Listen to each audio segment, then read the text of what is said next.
सोचो, एक छोटे से स्टार्टअप पर लगाया गया पैसा आज पूरे इंटरनेट की फाउंडेशन बन गया। आखिर कैसे? 90s में इंटरनेट अभी ऑब्वियस नहीं था, बल्कि एक रिस्की बेट था। इन्वेस्टर्स को यकीन ही नहीं होता था। पहला पिच रूम में सवाल सिंपल था, तुम्हारा सॉफ्टवेयर बिकेगा कैसे? और जवाब उस वक्त किसी के पास पूरा नहीं था। लेकिन एक मॉनिटर पर जो दिख रहा था, वो नॉर्मल वेबसाइट नहीं था, वो फ्यूचर का रफ ड्राफ्ट था। इन्वेस्टर्स कहते थे, इंटरनेट से पैसा कैसे बनेगा? पर कुछ लोग डेटा देखकर समझ गए, स्केल सब कुछ होगा। कभी कभी बिलियन डॉलर हिस्ट्री एक कॉन्ट्रैक्ट के एक पेज से शुरू होती है।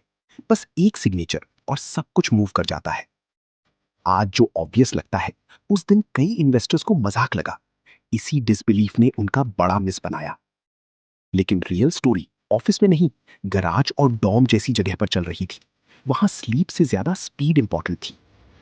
असली गेम प्रोडक्ट का नहीं, डिस्ट्रीब्यूशन का था। जिस स्टार्टअप ने यूजर्स को पहले पकड़ा, उसी ने मार्केट जीता। कपड़े सिंपल थे, लेकिन एम्बिशन बहुत डेंजरस थी। और कुछ इन्वेस्टर्स इस कॉन्फिडेंस को तुरंत पहचान लेते थे। डॉट कॉम बूम से पहले भी कुछ लोग अंधे नहीं, बस अनयूजुअली पेशेंट थे।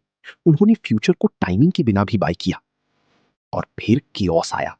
जब इंटरनेट डिमांड एक्सप्लोड हुई, फंडिंग के वो अर्ली बेट्स ओवरनाइट जीनियस लगने लगे।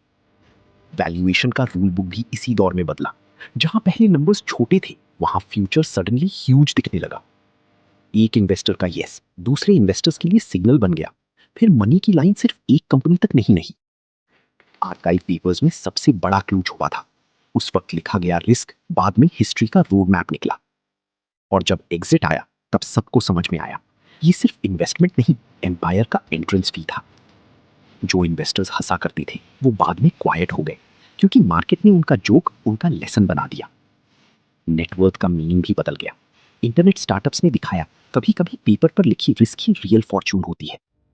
सबसे बड़ी सीख ये थी, फ्यूचर को पहले देखना लकी नहीं होता, कभी कभी वो सबसे डिसिप्लिन्ड बेट होती है।